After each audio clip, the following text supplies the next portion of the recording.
You're now listening to Sound Talent Media. Check out more shows at soundtalentmedia.com. Hey, what's up, everyone? I'm Matt McGackie, the vocalist of Cryptopsy and the host of the Vox and Hops Metal Podcast, where I sit down with fellow metal musicians. We talk all about their lives and music while sharing killer craft beers. If you've ever wanted to sneak backstage and share a beer with one of your favorite musicians, well, Vox and Hops is the podcast for you. This week on the podcast, I dropped a killer episode with Kelly Schaefer of Atheist. There is this episode and over 440 other ones to help you enjoy life, metal, and craft beer. So what are you waiting for? It's time to become a Vox and Hops head. Cheers! Hello, welcome to today's episode of the podcast. I am stoked to have you here as always. Thank you very much for coming and hanging out and listening to these nerdy conversations. You know I appreciate you. I hope you had a good Christmas and a happy holiday season and all that jazz. Things are doing pretty well over in the Weiland house, so really thankful to be able to say that. And I'm thankful to have you here. Thank you so much for all the support. This is an insane thing that I get to do, and it's because you're here. That's literally the reason, and that is never lost on me. I hope you know that. And since this is the last podcast of the year, I just wanted to make sure I put a real fine point on that. Thank you. Thank you for being there for me. Thank you for listening to this. Thank you for any amount of time you spent on any of the content I've produced. Seriously, it's not lost on me that there are literally billions of things you could be doing with that time, and you are choosing to spend that here, and that means a lot. And this is, like I said, the last podcast of the year, so I can't be thankful enough that you're here right now, hanging out with me, and you're about to listen to this episode with Nick, and we had a great time recording it for you. I think you're really going to enjoy it, and yeah, I mean, what else is there to say? Thank you for the year. Thank you for everything that you've done for me. I appreciate it. And 2022 is shaping up to be absolutely bananas in the best way, at least as far as all the tone mobbery is concerned. So really cool things to look forward to in 2022. Stay tuned. Join the text chat. That's a good place to stay up to date with all that stuff, as well as just general me being a dork. And you can hit me up there anytime. So that is in the show notes. Let's stop the plugging. Let's get into this episode. Thank you again. I appreciate you. Let's do this thing. Here we go.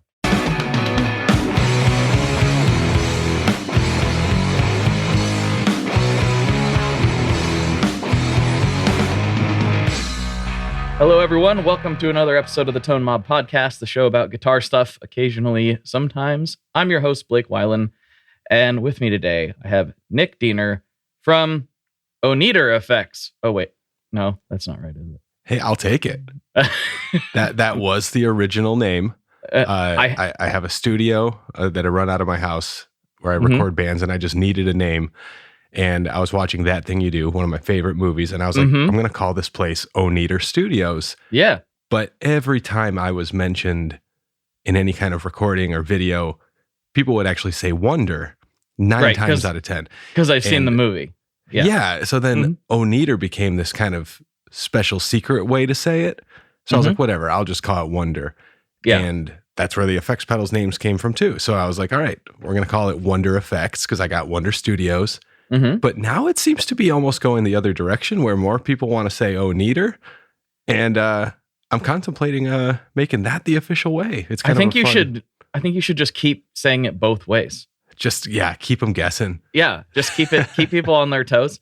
Yes. I actually assumed that it was probably Wonder, and I thought I would be really cool and like low key and like do this inside joke that nobody knows about, but everybody knows that joke. Well, I love it. Like that's kind of the point, I like people saying that, but there's been a couple people that pronounce it neither way and they're just completely wrong. Like not even phonetically. Oneder? Yeah, they've done that. My mom called it Oneder Studios for a long time. And I was like, what does Oneder mean? And it's not even close. Like why would... Yeah, so I just kind of roll with whatever. It's like with my last name. It's Diener. Most people back when, telemarketers would call all the time, it would be Diner. And I just kind of at one point was like, yeah, whatever you want. That works for me. I get Wayland a lot. Blake Wayland. Oh, did they think they just missed an A in your name or something? Something like, I think that people are probably so used to hearing Wayland that they're just like, it must be a typo or something. Right. Yeah, that makes sense. Yeah. So yeah, it's Wayland a lot. And then the other thing I get, it's sort of along the lines of people making dumb jokes like I did. There's a lot of people like, Balake! I'm like, I've heard that a lot now. Yes. Like it was funny when I watched the skit, and now I've heard it. Even my good buddy Robert Keeley, first time he came on the show, Balake! I'm like, thanks, Rob. Oh yeah, everybody named Aaron is Aaron. Like, for a while I was what's his name? Nick Swardson. He had the whole bit of, he would go like, Nicholas. And about 10 years ago, I think. And yeah, I got nothing but that whole year. I'm like, yeah, okay. Like, it's good, whatever. I'm at the age now where I'm just like, dude, just call me whatever, as long as you call me, honey. That's right. Just please give me some attention. Please. Yes. It's like, I feel kind of bad though. I can't like rip on anybody too much about it, because like I'm totally guilty of it too. Every Scott that I ever met that went by Scotty, in the mid 2000s was, you don't know, do you? Scotty doesn't know. Yeah, they've got a whole song about it. Yep. And I remember this one guy I was in school with was just like, yeah, yep. And I'm like, oh, this isn't really that funny anymore, is it? That's not clever. Oh, okay. Right. So yeah, we all get it. But I was really excited to have you on. I particularly enjoy. You are a whether you know it or not, you are a good follow on the social medias. You have a very entertaining Instagram that I quite enjoy, and you're making You're making cool stuff, and I know that you have like a pretty rich story that includes wrestling school and bands and all this other stuff that I don't know anything about, but am highly interested in, that have led you up to making effects pedals. So I want to know the whole deal. Give me the Nick story. Well, I guess, started playing guitar. I think I was 10 years old. So that would have been 97. And I have a brother that's a year younger than me, and he needed to have a way to feel included. So my dad was like, well, let's buy you a drum set. And basically the band was formed. We were 9 and 10 years old, and literally he was afraid of our basement. That's how young he was. But I was like, come on, man, we got to go play. I don't even know what we were trying to play, but we kind of had those revelations where I learned a power chord, and then he kind of learned how to not use a splash as his main cymbal. And like every year, we just got a little bit better. And we started a band called the Swellers when we were 14 and 15. Mm-hmm. And that's basically the only band I've been in. I had a couple, little things, but 2002 to 2015, my brother and I had that band, and we toured the world. It's kind of funny. A lot of people they'll kind of find out that I was in that band through Effects Pedal World. And some people are like, yeah, I was a fan. That's really cool. And most people, though, it seems their reaction is, I'm pretty sure I saw you play with X band in like the 2 of 4 slot in, name a city. Yeah. And because we did so many package tours, and we were kind of like the littlest, busiest band. Like we probably played close to 2,000 shows, and we'd be on tour for 9 months out of the year. For almost a decade, we were gone so much that we were never home for more than 2 months at a time in a row. Wow. And I mean, if I could go back and change that, I would. But that was kind of just how we were back then. While we were on one tour, book the next tour. And then, other bands started bringing us out. And then we got signed to a label. We did the booking agent thing. And so, yeah, we hung up our boots in 2015. I've been recording bands kind of since the early 2000s. I was that kid in the basement with recording stuff, like a 10-track digital recorder and a couple mics. And I had no idea what I was doing, like panning stuff all up the center, no EQ, just blasting it as loud as I could. And back then, that you would burn the CD, and bands used to like to spray paint a stencil on the CD, which was basically you could play the CD once and then never again because it's highly corrosive. Not something you want to put on top of a CD. But that was kind of our style back then. And I just kind of every once in a while kept poking my head into the recording game. And after making a record in 2011 and I was like, you know what, I'm going to learn with my own band. I was like, I'm going to sit over their shoulders and kind of absorb everything that's going on. And I'm like, I need this Pro Tools thing. And I started being computer recording guy. And that really took stuff to the next level because I could send it to other people to mix. And yeah, so that was kind of my jam after the band was done, and did some really cool records. There's a band called Greet Death. They're on Death Wish Records, and their last 2 records were done with me. And they're just like one of my favorite local Michigan bands. And I was just like, I need to record you. You guys are so good.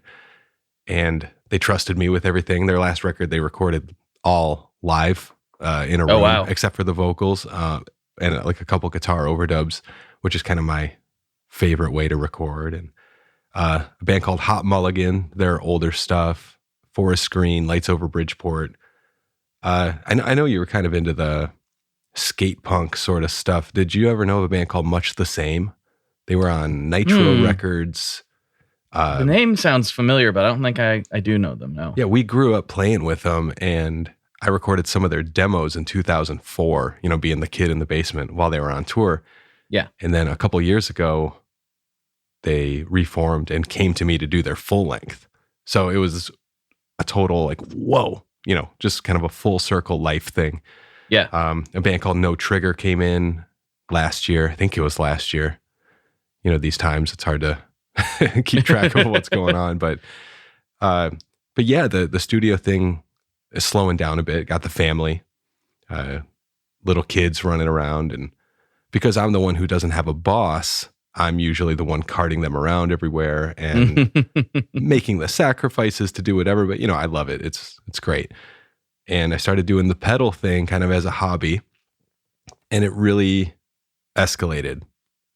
So we went from, I learned how to build my first pedal kind of on like New Year's Eve 2019. And I was like, it'd be cool to get good enough to sell one of these to somebody one day.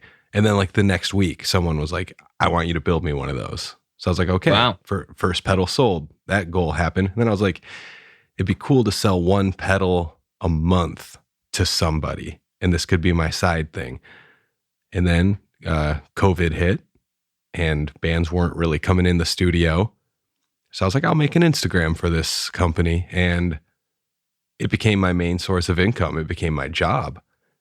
And 2021 did not slow down or disappoint either. So here we are. So now I make effects pedals, and I barely get to play guitar unless I'm testing them. So that's kind of my my fun is like, all right, let's see if this pedal works. But also I'm going to jam on it for 4 minutes just because that's what I like to do. Of course. Yeah, it's a weird thing, and I've actually discussed this with a lot of different gear manufacturers. One thing that, for all of the difficulties that come along with doing anything in the music industry, and that includes building gear, one of the things that seems to be nice about the gear world is it's not always as challenging to hire people. Right. Because people are excited, like, oh yeah, I want to work for this company. But I've also noticed that on the flip side of that coin is that a lot of people apply for these jobs thinking my mouth fell apart there. Jobs, thinking that they're going to be playing guitar all day. Right. They're going to be like testing pedals all day long and doing R&D, like that fun part. And no, it's manufacturing. You're gonna be soldering. You're gonna be drilling. You're gonna be making stuff. You're not gonna be playing guitar hardly at all, actually. I was one of those people who kind of had the super soft hands my whole life. Never had a quote honest day's work in my life. And I honestly never got a paycheck. Everything that I've done has been an odd job here or there, or through music, or touring to pay my rent. And, rent in Flint, Michigan when I was living there wasn't necessarily very high or hard to make happen. But yeah, I was kind of just scraping by. And then the studio thing, started to do pretty well. But this is the first time I'm doing, actually, I'll say it, back-breaking kind of like life-altering work where I'm just hunched over and huffing fumes. And, it's hard work. It really is. It's long hours and it's fun. But yeah, it's kind of cool. For the first time in my life, I'm like, am I a tradesman? Like, am I an electrician because I soldered a wire to something? So, to kind of all the old, farmers in our family and people, more blue collar people around there, like, oh, hey, so you're finally doing something real, huh? And I'm like, hey, man, like, hey, easy. Yeah. Yeah. Well, I've gone the opposite direction. That's all I did was work with my hands in some form or fashion my whole life up until doing this. And, so I've gone these last couple weeks. I've spent about 4 days total this month helping out Jack at Mr. Black Pedals, just because he's so busy. He's just so slammed. He's like, can you come help me just like drill enclosures? Yeah. And he's got a really nice setup to where it's like, I don't know how to run a machine, but he's like, don't worry, you got it. I'll show you how to do it. And I, run in there and do that. And he's like, wow, it's nice. You just kind of like know how a bolt works. I'm like, yeah, I was a mechanic. It's like, yeah, that's awesome. Like for me, it's like, he's had to train people, like don't over tighten that, like the type of thing. And it's not a criticism. It's just like, if you've never done it before, you're not used to it, Then that was me, just 2 days ago, I snapped one of these, the 3P DT foot switches. Mm-hmm. I over tightened it on one of the pedals I was building. And the whole shaft just snapped off. And I shared the picture with some builders and they're like, I've never broken one of those in half in my life. How'd you do that? And I was like, they're like, did you like tighten it really hard? I'm like, yeah, like I have no idea what I'm doing. And so, yeah, like getting to troubleshoot and create something with my hands, it's this new part of my brain I've never really accessed, and it's rewarding, but also I've always wanted to be involved in music gear. I had a really close relationship with Brian Ball at Ernie Ball since like, I think 2003.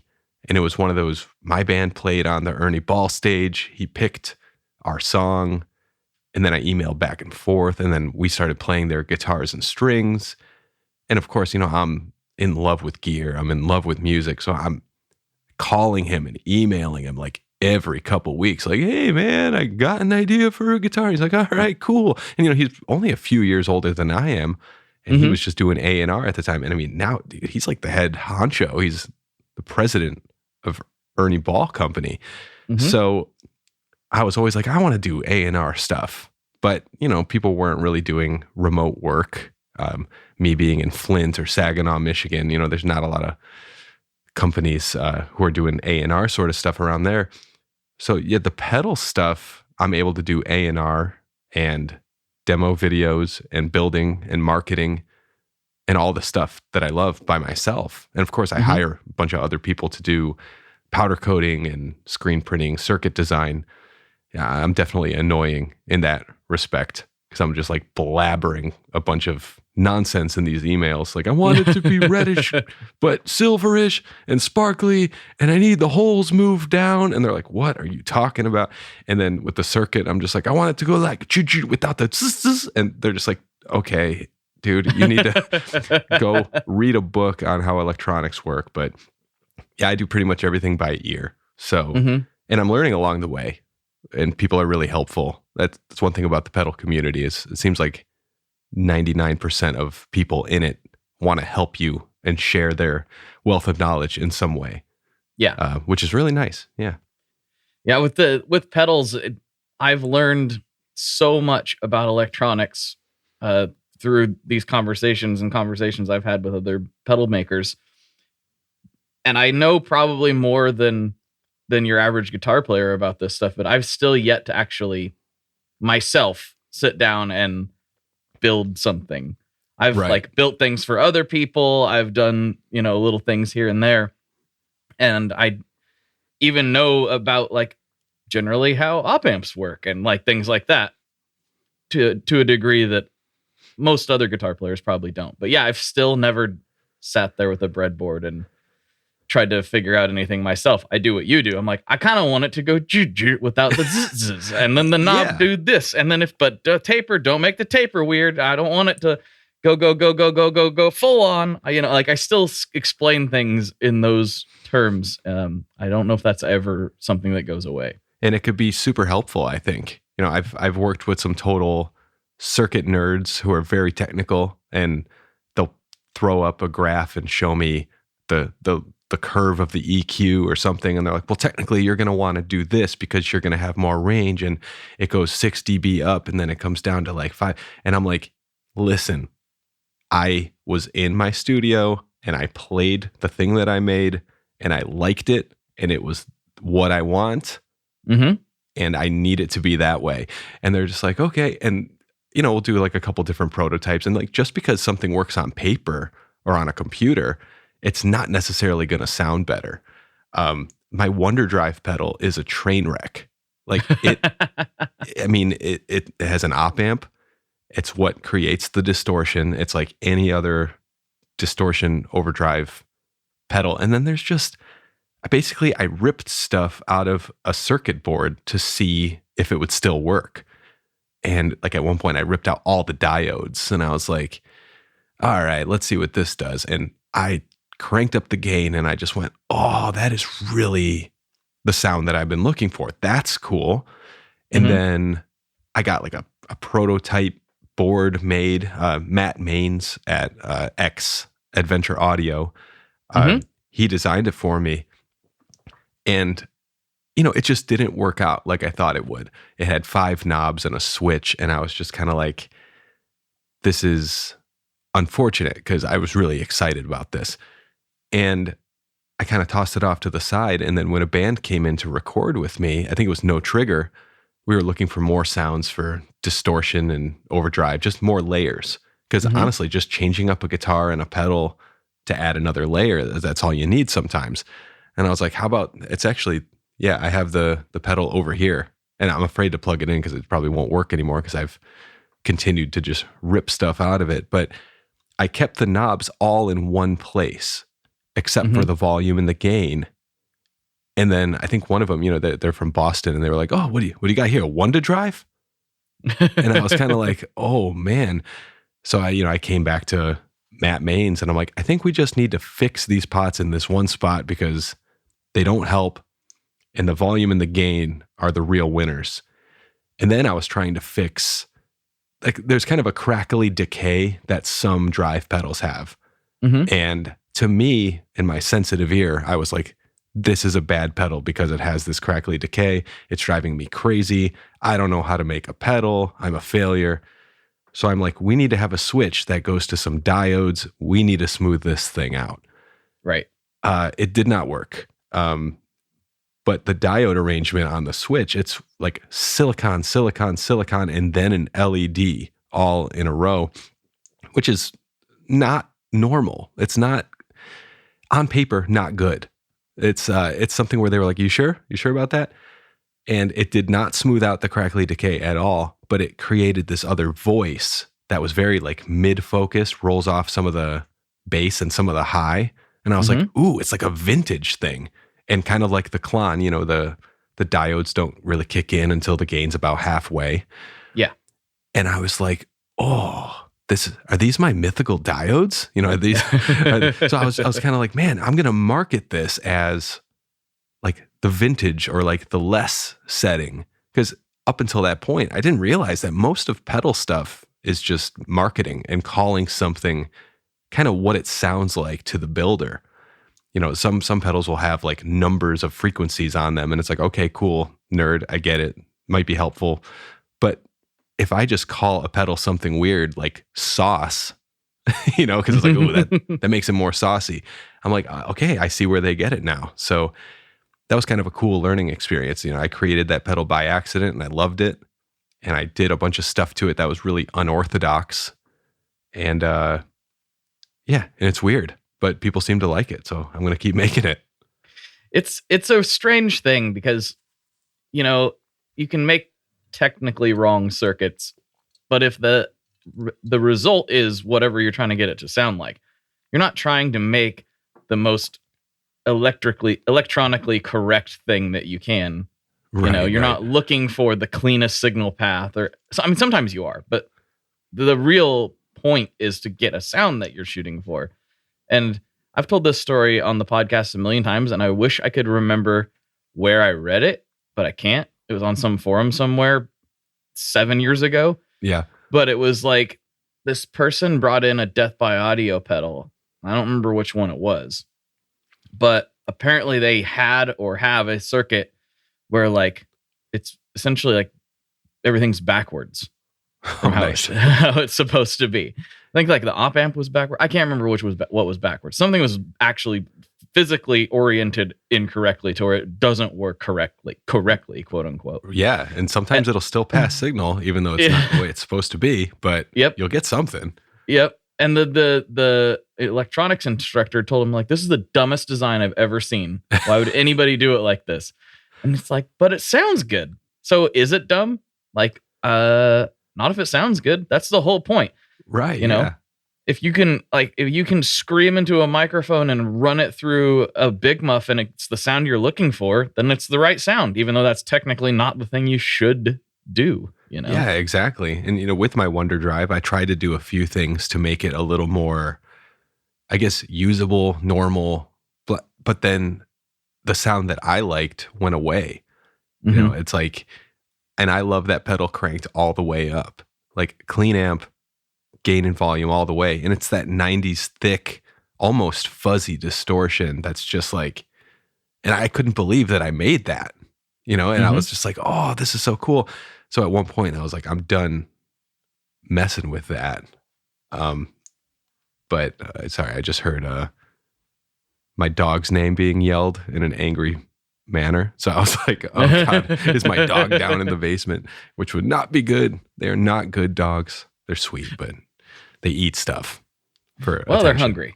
You know, I get it. I eat things too. Sometimes I'm chewing on things that I shouldn't be. I get hungry sometimes. You know? Yeah, dude, I don't blame you one bit. Yeah. So how, I'm just like, so let's see, you've got more than one pedal though. That was the story of the Wonder Drive. Right. Yeah.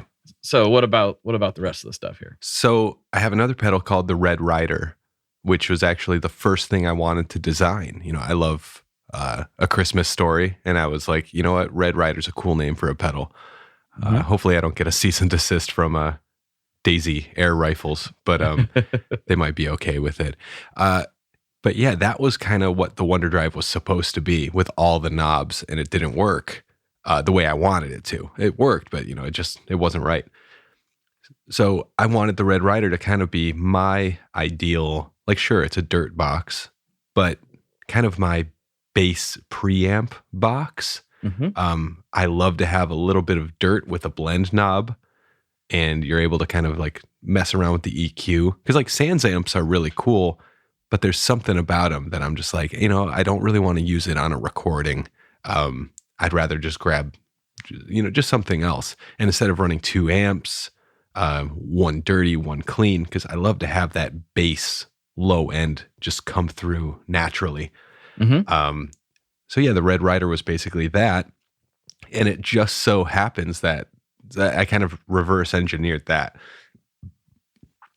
So what ended up happening was I had the blend circuit. I had kind of a low end, low mids frequency knob. And then I was just like, well, that Wonder Drive sort of circuit didn't quite work out the way I wanted to. And then I realized my best selling pedal at that point, just kind of tinkering around, was kind of a Rat clone that I was making. And my Rat sounded really, really good. And I was like, I don't know really why, but I'm going to replicate this formula and just put it into the Red Rider, whatever. And then I changed a bunch of values to kind of make it more, you know, I'll say amp-like. It doesn't slam that. And I put the LM308 in it because that's what I did originally. And it sounded good to me. And I just did not feel like experimenting further. I know people will say that that's not the key to the sound, but still real to me. All right. Like, let me believe in my stuff, my things. But honestly, to me, the LM308, there is more of a, and I'm going to use some really technical terms here, but there's more of a, you know? Oh, yeah. Mm-hmm, It's, yeah. So if you're playing kind of like open jangly stuff, like with a Rat, which I love them for kind of a low gain thing, maybe not. But me, I'm kind of playing like punk rock stuff with this pedal. So not only did it work out really well as a kind of a bass preamp that you can blend your signal back into, kind of a biamp sort of thing, it also just was great as an overall guitar distortion pedal. Mm-hmm. And it really excelled at kind of like the mid-gain thing. So I was really, really happy with that. And then I've had a couple things kind of come and go, but my best-selling pedal happened very quickly. On Halloween, I released a pedal called Fuzzhausen. And Fuzzhausen is a signature model pedal for a pro wrestler named Danhausen, mm-hmm. who I just found out does not play guitar. You just found out? Yes. Okay. But I'm not mad about it. But when he said he wanted an effects pedal, he said I wanted it to sound one setting very nice, one setting very evil. That's kind of his slogan. Very nice, very evil. Okay. He used to be only very evil, but then he realized people just didn't really like that. But he decided to be very nice first so he can kind of lure you in, make you like him, and then he could pretty much take over the world. He's very much like a Mr. Burns, Conan O'Brien mixed with a demon sort of character. Okay, all right. And he's blowing up. And I didn't realize how much he really was blowing up until my pre-sales. I did 100 of these pedals. They sold out in like 40 minutes. And I was like, oh boy. So someone actually reached out to me and was like, you need to throw up a pre-order for batch 2 because Danhausen just posted about it now, basically after it sold out. So I was like, okay, batch 2, here we go. And then within 12 hours, 100 more sold out. Wow. And I was like, you know what? That's it. I can't physically build any more than that. I'm one person. And they're mini pedals. It's 2 foot switches and no knobs. So it's like a very gnarly in-your-face fuzz. And then you hit the other foot switch and it's a toggle to the very evil setting. And it just throws it into self-oscillation. And there is always feedback screaming at you, which is kind of funny because I've had people email me, be like, I think there's something wrong with my pedal. It won't stop feeding back. And I'm like, nah, that's what it does. So it sounds really cool when you play through it. You get weird octaves. And if you don't have a buffer before the pedal, you can roll your volume and tone and switches up and down and change the pitch of the screaming, very evil sound. So it's a really just cool noisemaker. You know, people have always said when they play live, they just want something they can hit and just be weird with. Yeah. So got a great usable fuzz that cleans up really nice too. Like you bring down your volume knob on your guitar and it's super sweet. Very simple circuit. There's more hardware on the circuit board, like jacks and switches and like internal trim pots than there are actual components like resistors and transistors and caps and things like that. But yeah, I was at Disney with my family and I started realizing there was more and more emails piling up from people being like, I missed the pre-sale. How can I get one? So I was like, all right, batch 3 pre-order live now. Let's do it. And that sold out really quickly. And at that point I was like, okay, I got to be done with this. And I'm still building them now. All the parts kind of slowly came in. And the last thing I'm waiting on are the boxes, the cardboard mailers, because they're very specific to the Fuzzhausen. They have his artwork. And if you order the pedal, I'm imagining you're more of a collector of things, wrestling and music. So I want you to have the box. You know, that's right. Some people, you know, they don't want it. They'll throw it away. But it's a little pedal. It's a little box. It's really cool. So today, tomorrow, and Sunday, I will be finally finishing up all those. And I'm hoping to be able to ship them out on Monday. They might just show up for Christmas. But so far, everybody's been really happy. Like, they're not too angry in the emails, wondering where their pedal is. So I have to say thank you to people for being so patient. It's tough. Like, I feel awful. So I'm updating like every 3 days on Instagram. Here's how far I am. Here's why I don't have these parts in. This supply chain thing caused this. This guy got COVID, so he couldn't do the boards. This guy did, so I'm kind of trying to keep people up to speed. So I'm not one of those companies that just kind of clams up and you get your stuff when you get your stuff. Yeah, that's always very annoying to see. It is oddly frequent in the music gear world, and I don't understand why. I feel like most of the time it's not. Most of the time, I know there are exceptions to this. It's not because there's any intentional dishonesty there. It's that people get overwhelmed and they don't know how to deal with it. Oh, yeah. But I think that and sometimes there is intentional dishonesty. I'm not going to say that I haven't seen that as well. Right. But it's a bummer, and it's always like, all you have to do is tell people what's going on. That's really all you have to do, and most people are going to be like, "That's fine." Yeah, I had a couple people reach out to me, and they were a little bit upset that they hadn't gotten an email about the status, and I was like, "Hey, my store doesn't give me the option to email like all outstanding orders at once. Like, I don't know how to do that." So I've been just posting in the stories, and I'm like, I understand not everybody's on Instagram. That's pretty much my only social media platform. Which, by the way, that I'm really grateful for that. I used to have a personal Instagram, and I got rid of that recently. Got rid of Twitter a few years ago. Got rid of Facebook a few years before that.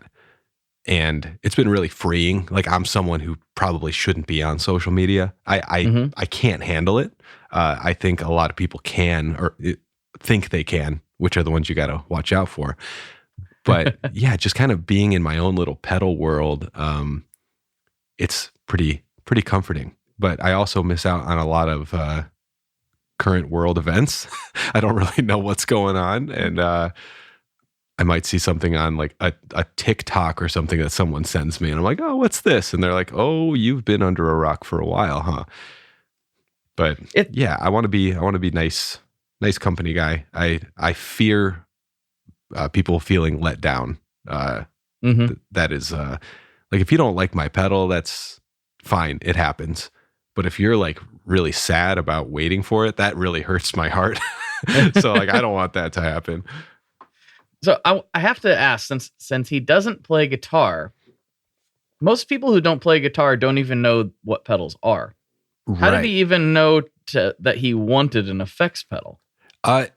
My brother owns a coffee company called Rootless Coffee, and they're out of Flint, Michigan. They, roast all their own stuff. They have great comic artists that do the labels and the bags, and they do a lot of like collaborations. So they were like, haha, let's do one with Danhausen. Let's figure out if he likes coffee, because he's a Detroit guy. So we kind of know him through our circle of friends.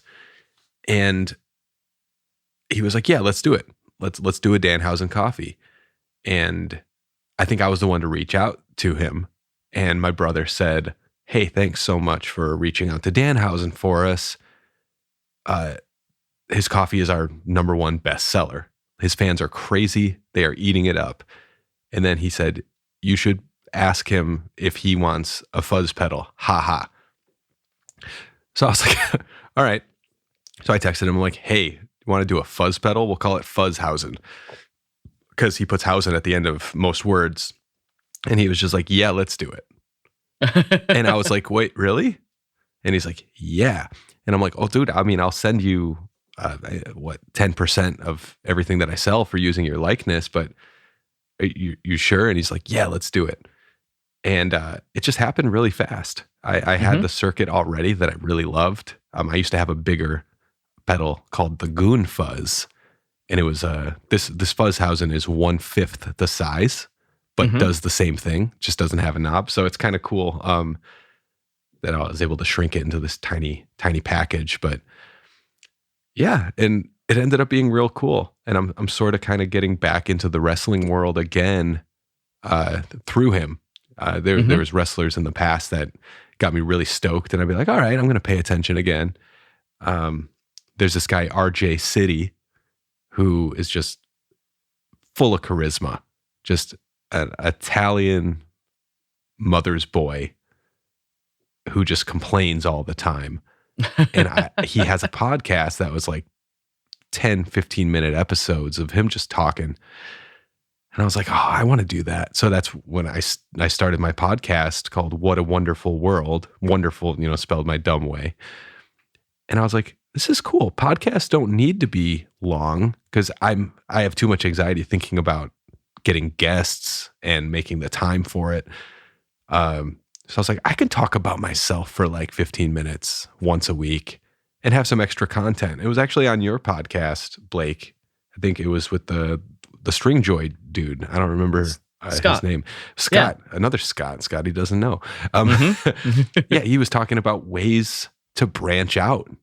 And listening to that, I was like, you're right. Like, I'm happy in my little Instagram world, but I can have another outlet. I can have another way for people to hear about my pedals. And I play guitar at the end, kind of like Mark Maron, but I use my Buds pedals and anything I want to, in the wrestling world, we call it, you put them over. So your buddies that you want to, give them a little shout out, you put them over. So yeah, I was kind of like, that'll be great.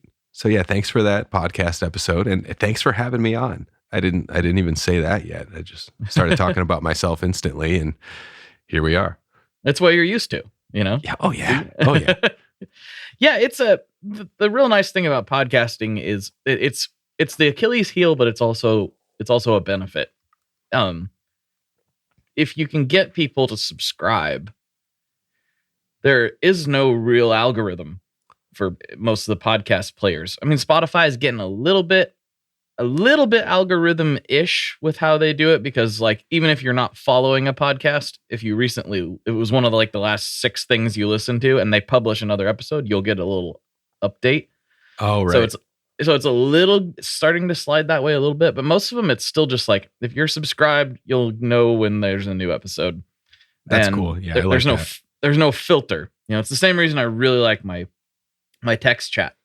Like the day that Instagram and Facebook went down, everyone's like, what are we going to do? Right. I was like, I literally messaged everybody. I was like, well, Instagram and Facebook are down, but at least I can still talk to you this way if you want. And everyone's Wasn't like, yeah, sad? this is great. It was sad how our lives just fell apart for like that. And I was like, I don't even care. I'm fine. I'm refreshing my phone every 5 minutes, just like maybe even every minute, just being like, well, it might be my internet. It might be my phone. I can't, I have no way to see which guy replied a fire emoji to my DM. Like it's just like, yeah. I was so sad that I was so addicted. Even though I got rid of all the social media, I was still just like, phone. Where I'm gonna miss the dank memes. Like, I need them. You can't miss the dank memes. Like, it's a life ruiner. I know, you gotta have memes. It is the best thing about the internet is the good memery. It keeps me going. Memes are fuel. Absolutely. Is that the name of the episode? Yeah, memes are fuel. Memes are fuel. I do love a good meme. But no, in all seriousness, it was like, it used to freak me out a little bit because a lot of my whole job is based on social media. And I've intentionally tried to through doing the text chat and trying to grow the podcast specifically is because, we, as much as the algorithms can help you, they also, when they don't turn in your favor or you're not catering to what they're trying to push at that particular moment, it can be damaging if you're trying to build a company or a brand. So like what Scott was talking about, branching out becomes more and more important because you put all your eggs in one basket and then Zucks pulls the plug on the servers that day. Right. Your whole launch could get screwed up. Your whole, whatever you're trying to push could get screwed up. So having multiple ways to talk to people that want to hear from you is really important. And I think a lot of people can miss out on that. And developing those channels. I mean, like Scott said, he doesn't expect everybody to do everything. And he doesn't even do everything 100%, but always keeping an eye on it and doing what you can is important. So I think you having that podcast is a good idea. All that to say. Yeah, it's just a fun extra thing. I mostly record it when I have 15 minutes at night when my kids are sleeping. Today, both of my kids are at daycare, and which is great because I think I told you before, but I've got some kind of bug right now, and you might be able to hear it on my audio, but my stomach now is just going like, where's food? You haven't given me food today. I'm like, yeah, because I don't want you to come back up. I don't want to see you ever again unless it goes back down. That'd be awesome. But yeah, I was like, I got a COVID test this morning, and I don't know. I was just kind of shaking and aching and heartbreaking. I just needed another rhyme.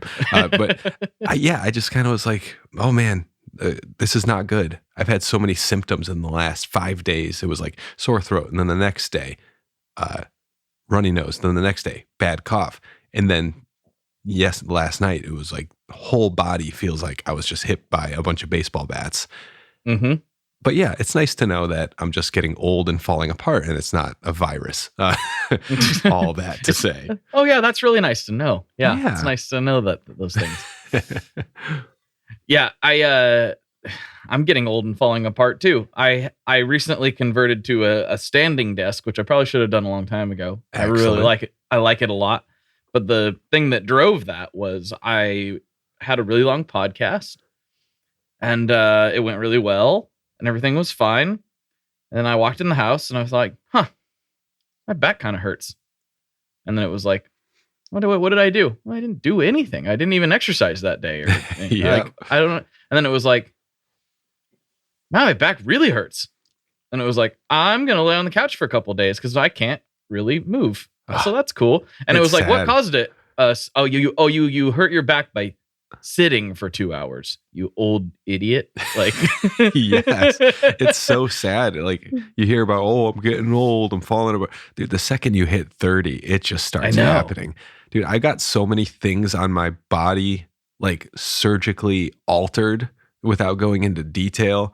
But one was so I can't have babies anymore. And then one was so I didn't have crazy tooth pain anymore. And then one was so I didn't have crazy butt pain anymore. Like I was just constantly recovering from something. And I was like, this is awful. This is so stupid. I think this will be nice though. I think 2022 is going to be my year, not getting stuff removed for a little bit. That's going to make it a way better year. But yeah, 2021 was the best year of my life, but also kind of uncomfortable. Yeah. Difficult. Yes. Yeah. I wonder what I'm going to have to get removed. I haven't had anything removed yet. Well, other than my eyeball, but that wasn't voluntary. So there's that. Oh, excellent. I feel like I've heard that story before, but yeah, I think I've mentioned it here or there, and then I definitely talked about it somewhere, either on this podcast or on Chasing Tone. I don't remember, but yeah, lost my eyeball in 2011. Keep grinders out of your eye. It's a good idea. Oh man. I mean, it's still there. It just doesn't work very well. Man. So, well, hey, you still look great, and that's all that matters.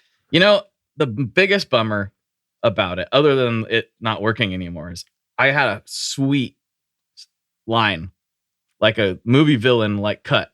Oh, you had the Sub-Zero from Mortal Kombat 3 scar. I did.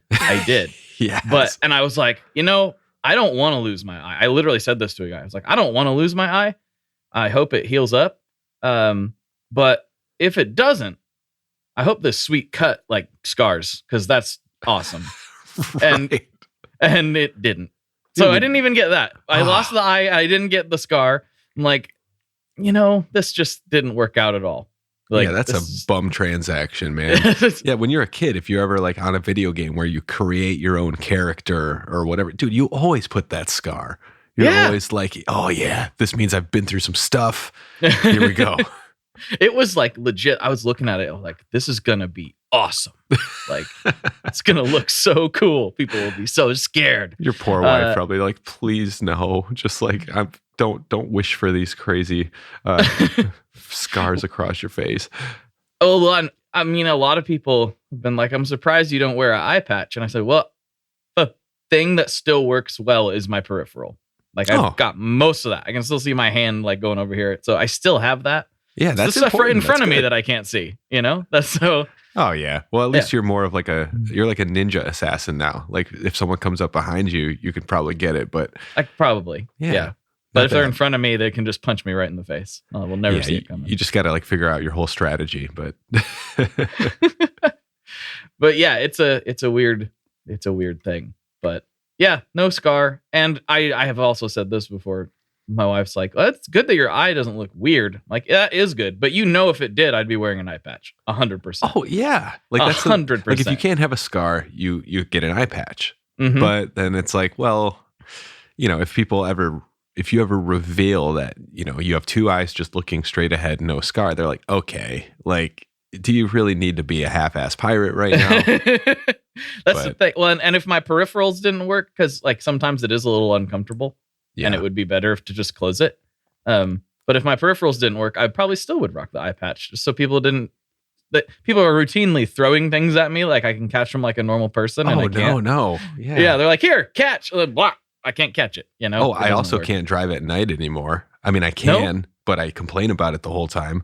I'm like, these darn headlights are so bright, and it's shining off the rain. And how do people? Meanwhile, I used to do like 14-hour night drives, just with no caffeine. And now it's like if I have to drive past sundown, I'm so upset. So it's not your fault. It's those darn LED high beams they got nowadays. They're too them bright. Kids, too bright, man.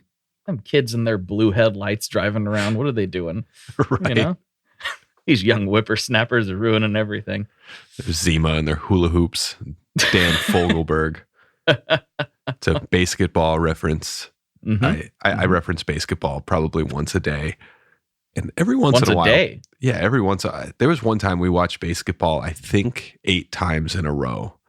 Like it was like we had friends over and it was just on repeat.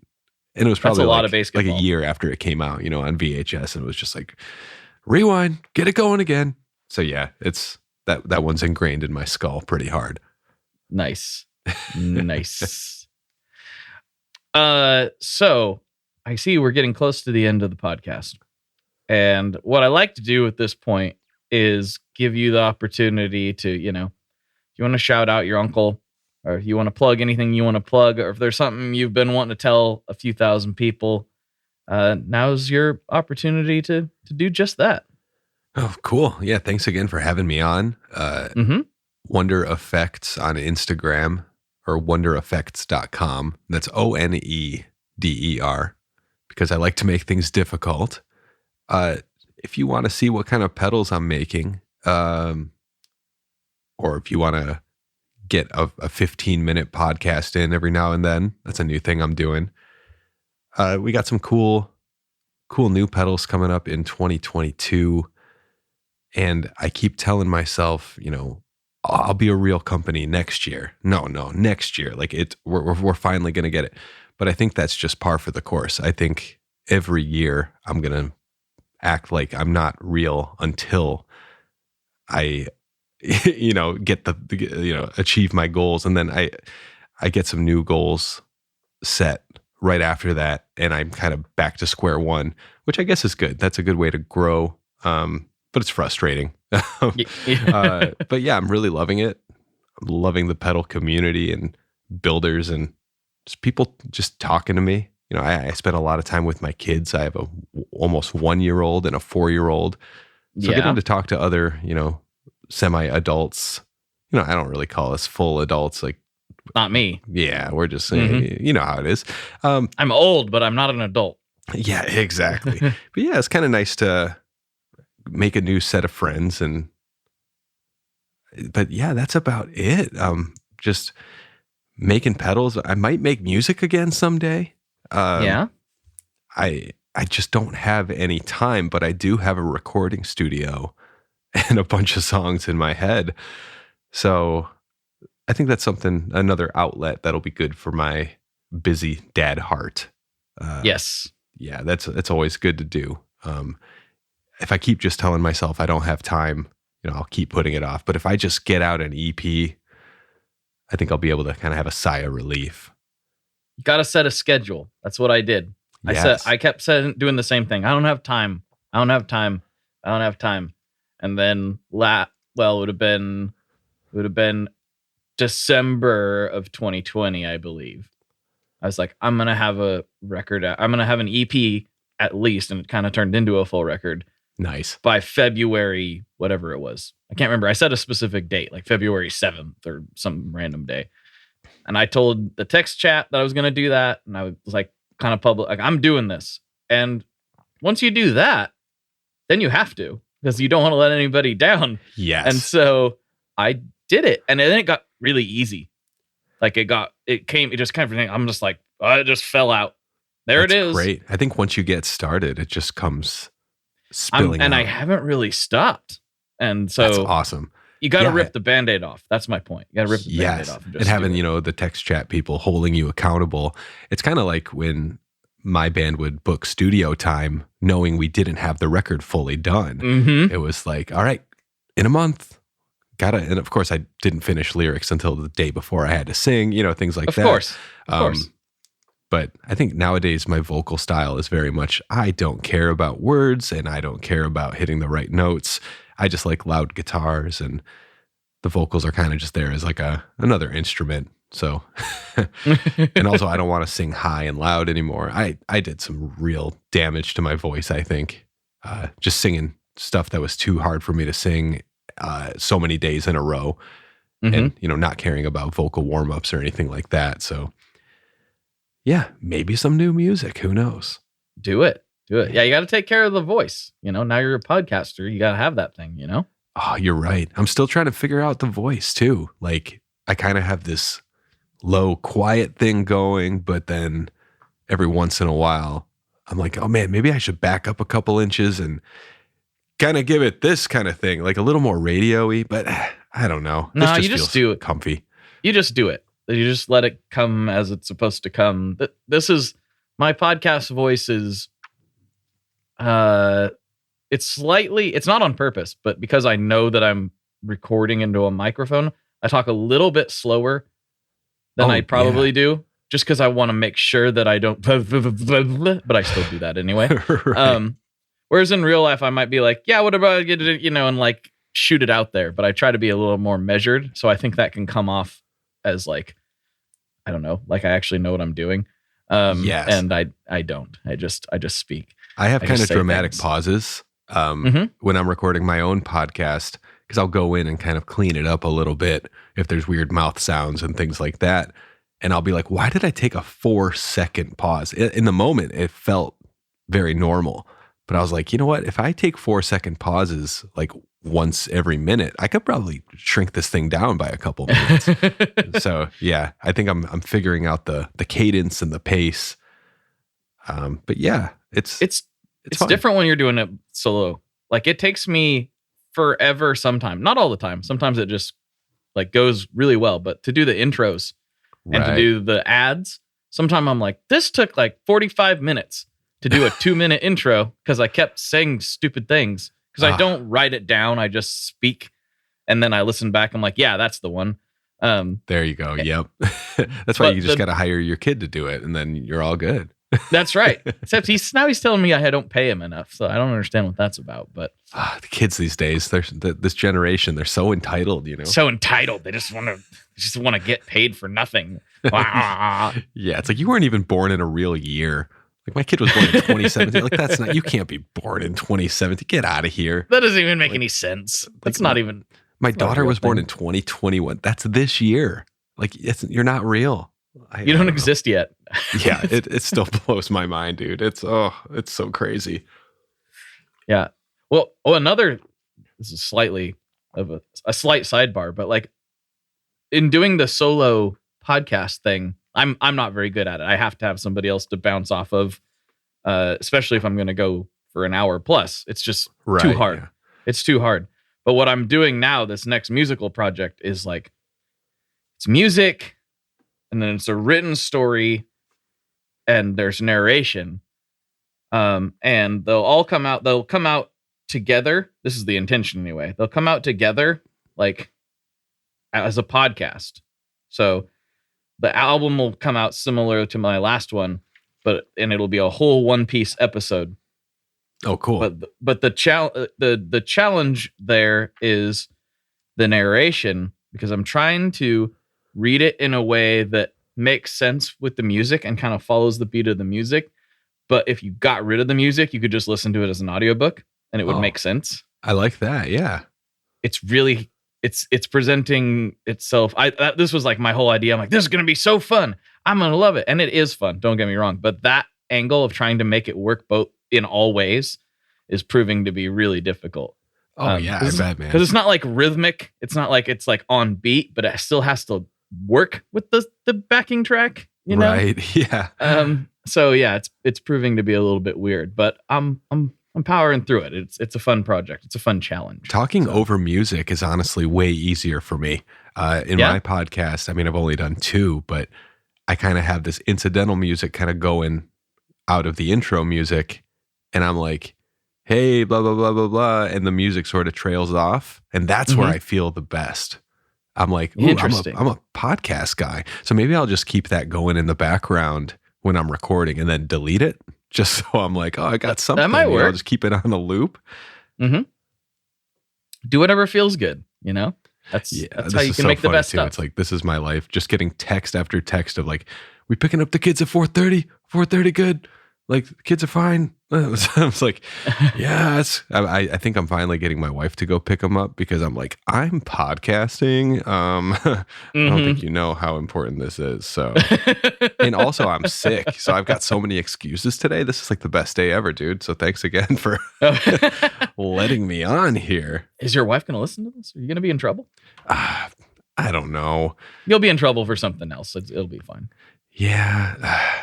I don't know. We get along really well, but I'm going to start like complaining over the podcast little by little. And then it'll just turn into a total firestorm. Oh, great. That's a good plan. Yeah. I'm just going to be more passive aggressive by the day and then see where it gets me. Yeah, that's a good idea. I've heard that works out well. Oh, yeah. For all relationships, really. Okay. Final questions. We'll wrap up this part and we'll slide over for the patrons. But sweet. First one. Here we go. What is your favorite Boss pedal? I see some sneaking around back there. Oh, that's actually funny because I literally just grabbed as many Boss pedals as I could the other day to see which ones I had lying around. And that is not intentional for this podcast.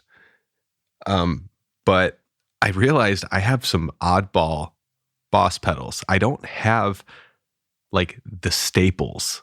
So I'm like, I need to start getting some new ones. I'll have to say the OC2 is my number one. Love the OC2. When I was a little kid learning how to play guitar, going to a music store kind of in the late 90s, they would have those kind of Boss stations where you can plug into everything. And I think they have them now and they're a lot more like sophisticated at Guitar Center. Back in the day, I think it was kind of more of like a handmade thing at this place called Rainbow Music in Grand Rapids, Michigan. And I remember just getting into that OC2 and then throwing on a distortion and being like, oh, like I just love that it did something so different to my signal. Oh yeah. And then of course I got into CKY a little bit later, and CKY is one of those bands that is very underrated. I think people hear CKY and they go, oh, Bam Margera, oh, Jackass, Gimmick, whatever. They have some riffs and some great production on those first few records. And they're basically the only band that took an OC2 and said, this is our sound. When you hear these notes, like you're going to know it's us. Yep. And so, yeah, the OC2 is one of my favorites. I would say that's number one. My first pedal ever was a BF2 flanger. Oh, I love the BF2. Is that what that pink boy I'm seeing back there? Is that a BF2? Yep, that's the one. And that's not my original one that I had. I think I sold that in like 98, 99. I sold it. Yeah, right. I was like 11. My Somebody dad, sold it. My dad is not a guitar player, but just loves talking about gear and all this kind of stuff. So he was always a big supporter, taking me to music stores and talking about stuff that he's heard about other musicians playing. And so when he was like, you should get a pedal. And I was like, yeah, okay, what should I get? And then remember the flanger was like the one that just sounded the weirdest because there was a bunch of dirt boxes. I didn't really know what to do with those at the time. I was like, why would you take a pedal that sounds like the dirty channel of my practice amp? Like, that makes no sense. Obviously, times have changed, but, I just got a blues driver the other day. I've never owned a blues driver, and I'm actually going to do a podcast episode about that at some point. When we were in Japan, they didn't have a Marshall half stack for me. They only had one for our other guitar player, because the lady told me that it was a JCM and then the other amp for me was a JC. And I was like, okay, maybe she meant JCM. Nope, it was a jazz chorus, a Roland jazz chorus for a punk rock band. And there was cool a band, amp, but yeah, that's not what I'm looking for. And this is like 2006, and I'm like, I don't know how I'm supposed to get this to happen. And a Japanese band on the bill was like, here, use this pedal. And I was like, a blues driver with a jazz chorus for a punk band. And I was so like, what the heck? This is going to ruin my whole show. And it was one of the best sounds I ever got in our band. I was like, okay, names can be a little deceiving, especially considering, Roland and Boss being Japanese companies, like a jazz master, not necessarily for jazz. Blues driver does so much cool stuff. Jazz chorus, it definitely does chorus, but you don't need to play jazz through that thing. No one does. I don't think anyone plays. So yeah, you that was was the Cure another through it. one. That's of my, what you do. Sorry, say that again. So you just play the Cure through it because it's got that chorus. Yeah, that's what it's made for. It's like one of those player pianos. I think it just comes pre-installed with Friday, I'm in Love. That reminds me, there's a place, and I haven't been there yet. This is because I'm always thinking about food. There's a place in Portland called Fried Egg, I'm in Love, and I have not been there yet. That's an incredible name. But I'm going to. I knew you'd appreciate it. That's why I brought it up. Oh, I'm all about it, man. Yeah. All right. Since we've officially segued into food, I think we can close this episode out with the most important question. And I know you've been preparing for this, so I'm very curious to see what your answer is. What is your favorite kind of pizza? This is such a tricky one. I've been a vegan for almost 20 years. Mm-hmm. And when I get a good pizza, no matter what kind it is, I am so happy and so lucky because it's rare. It's like it's like a total treat. And a lot of like the vegan cheeses back in the day, especially, were very hit or miss, not incredible. But I was like, hey, it's close enough. This is cool. But I think my number one kind of pizza is, and I know you know about this kind. I've heard some people on your show mention it, but that Detroit style, the square sort of deep dish. If a pizza is square and 1 inch thick, that is just like, that's my spot. And there's places around here, Jet's Pizza, Hungry Howie's, just kind of chains. I live in a really small town. There's like 3,000 people. There's one stoplight that's like a blinking red light, So it's kind of, it's a treat to get like some real good pizza. But, well, and there goes my stomach going, oh, you're talking about food? But yeah, honestly, put anything you want on it. If someone's like, hey, we're getting a veggie pizza, we'll do it with no cheese for you, I'll get whatever they want. One of my combinations that's kind of my go-to at home is green olive, mushroom, and pineapple. What? I don't know why, but I just haven't changed it. The green olives thing, I feel like might be a big Michigan thing. I love green olives. On burgers, pizza. Also, we do a lot of, I don't really do this because of the dairy, but dipping pizza in ranch is really big out here. Yeah, I know. Yeah, a lot of ranch people. Like people will order like 7 cans of, little cups of ranch with their pizza. But I think honestly, if I had, like, if I was going to make my ideal pizza, it would be that Detroit style pizza with some really good vegan cheese, And I'm really in the mood for like a barbecue vegan chicken with like some red onions. I'm really into salty and sweet lately. Like buffalo chicken pizzas, I'm way into. But yeah, I wish I had a more of an exciting answer. But like when I'm in New York, if I can get a New York slice, I'm super happy. When I'm in Chicago, if I get a nice big deep dish Chicago style pizza, I'm happy. Pizza for me is kind of an experience. Wherever you go, try the thing that they offer. But yeah, other than that, I'm not too picky. I don't have any fighting words over pizza because I'm just lucky to get it when I can. You just appreciate it when it's there. Yeah, like on tour and stuff. Sometimes they would just bring a pizza by and they were like, we didn't know what to get you, so it was like literally just sauce on bread, and I was like, oh, okay. So basically breadsticks. Like, all right.